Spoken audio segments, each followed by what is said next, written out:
आपको संबोधित करें। मित्रों, इस समय पहलगाम हमले के बाद भारत पाकिस्तान की सीमा के ऊपर तनाव है और सीज फायर का उल्लंघन करते हुए पाकिस्तान की सेना की तरफ से यदा कदा गोलाबारी की जा रही है, तो दूसरी तरफ सीमा के उस पार से पाकिस्तान की सेना गोलाबारी कर रही है, तो सीमा के अंदर से कांग्रेस और इंडी गठबंधन के नेता निरंतर बयानों की गोलाबारी भारत की सेना को लक्षित करने के लिए कर रहे हैं। अगर पाकिस्तान की सेना को लगता है कि उनके इन प्रयासों से भारत की सेना डिमोरलाइज हो सकती है, तो मुझे लगता है ठीक उसी भाव से इंडी गठबंधन और कांग्रेस के तमाम नेता अपने बयानों के गोले बरसाते हैं, जो भारत की सेना के मनोबल को कम करने के लिए लक्षित होते हैं। एक तरफ कांग्रेस और इंडी गठबंधन के नेता ये मुखौटा लगाकर कहते हैं कि वो सरकार के साथ हैं, और फिर उनके नेता बयानों की श्रृंखला एक के बाद एक वो देते रहते हैं जो भारत के विरुद्ध और भारत की सेना को मनोबल को गिराने वाली हो। यह बात मैं गंभीरता से कहता हूं और दुख के साथ कहता हूं कि यह कुछ वैसा ही है जैसे पाकिस्तान यहां पर गतिविधियां करता है और ऑफिशियली यह स्टैंड रखता है कि उसका उनसे कोई लेना देना नहीं है, वो तो शांति चाहता है। ठीक उसी प्रकार कांग्रेस और इंडी गठबंधन का ऑफिशियल स्टैंड रहता है कि हम सरकार के साथ हैं, और उनके नेता जो छोटे नेता नहीं हैं, मुख्यमंत्री सिद्धारमैया, पूर्व मुख्यमंत्री चन्नी जी और आज अजय राय प्रदेश अध्यक्ष कांग्रेस पार्टी, ये निरंतर ऐसे बयान देते रहते हैं।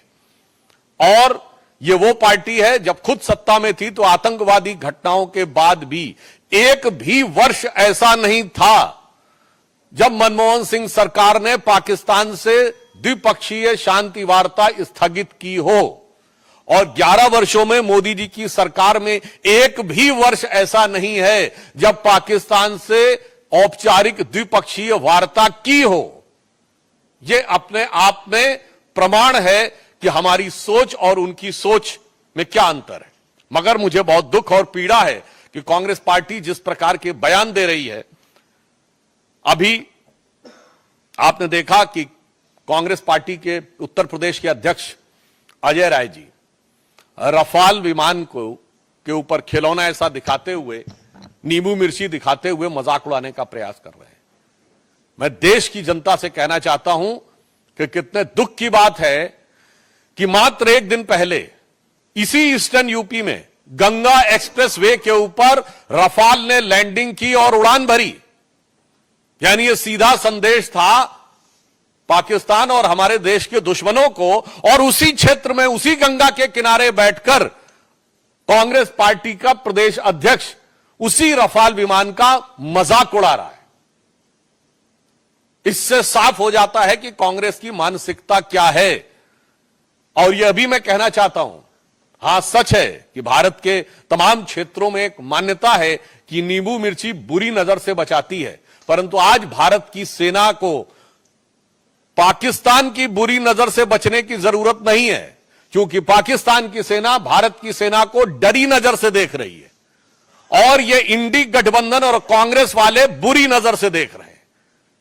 तो आज वास्तविकता में ईमानदारी से कहें तो भारत की सेना को हमारे इन विपक्षी दलों के, कांग्रेस और इंडी गठबंधन के दलों की बुरी नजर से बचने की जरूरत महसूस हो रही है।